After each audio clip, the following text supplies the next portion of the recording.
Blender has a lot of different tools you can utilize, and in my last video I listed some of the tools that you need to learn to start 3D modeling. And that got me thinking, is it possible to make a good looking 3D model with only using two tools? Hello, I'm your average game dev, and in this video I'm going to be 3D modeling with only two tools, which are the extrude and the bevel tool.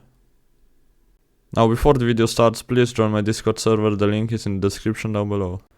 Now, like I mentioned before, the two tools which I'm going to use are the bevel and the extrude tool. The bevel tool lets you make some edges of your model rounder, and the extrude tool basically extrudes some parts of the object. You can see how both of these tools work on the screen right now.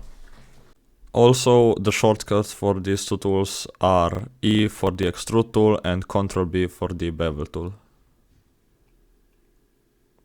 Now, after deciding which tools I'm going to use, I had to decide which model I want to make. And I wanted to make something a little bit more simple, but still with something that has round edges, so I can use the bevel tool as well.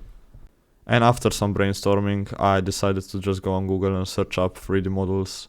So I came across this WALL-E picture, and I thought it would be the perfect model to make, since it has round edges and it's not so difficult to make, and it doesn't take much time.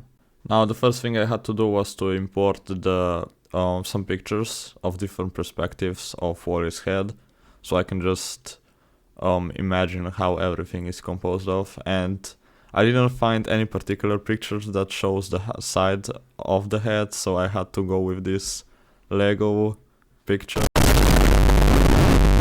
Now, there were two main difficulties in making this model, and the first was how to substitute the loop cut tool. And the loop cut tool is basically, as I'm showing on the screen, the loop cut tool is used to make cuts into models so you can subdivide them better. And basically you can choose a cut and subdivide it even more.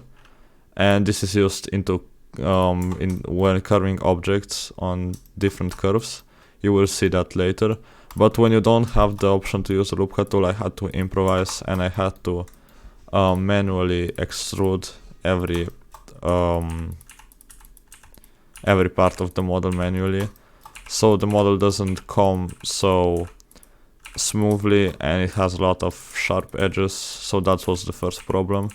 And the second problem was how to make the object actually curve.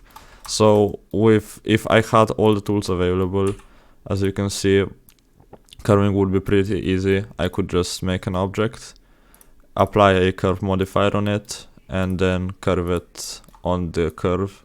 As you can see, the object is now curved. But for when you don't have this option and you only have two tools, you have to manually curve the object.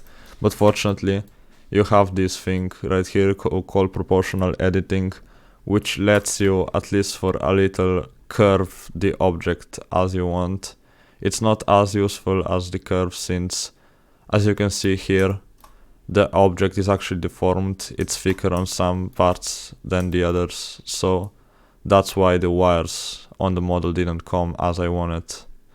So yeah, these were the main two problems that I had to face while making this model. Now, when I finished the model, I decided that I want to texture it too, since I'm not experienced with this kind of stuff and I wanted to improve on this field. So I just added some nodes, and actually I can show you all the nodes on the screen, right? So these are the main two materials that I use. The first material is pretty simple. It just has a principal BSDF, which is basically used to make all the colors you want. It has a base color gray that is gray that you can change. I can change it to green or whatever I want.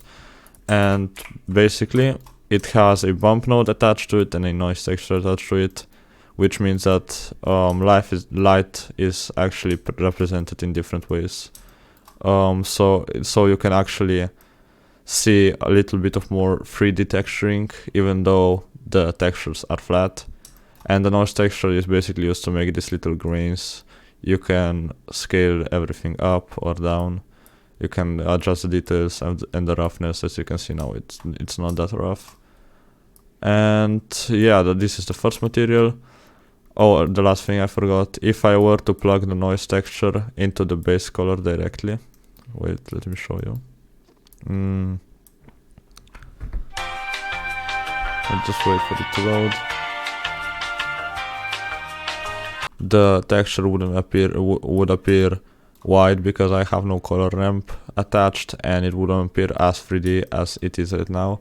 And for the second material, which I wanted to make this a little bit more of rusty material, which I didn't really succeed in, but never mind.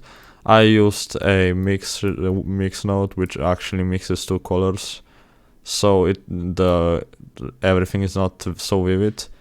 And for this color, I used a color ramps to match 3 different colors together, a Musgrave texture to make this sort of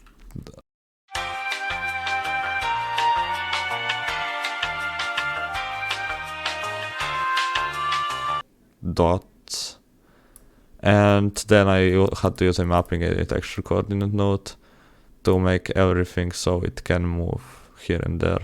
Actually, I don't know if that's needed, but never mind. And I use the same technique as before on the bump with the noise texture. So yeah, that's all the materials that I used.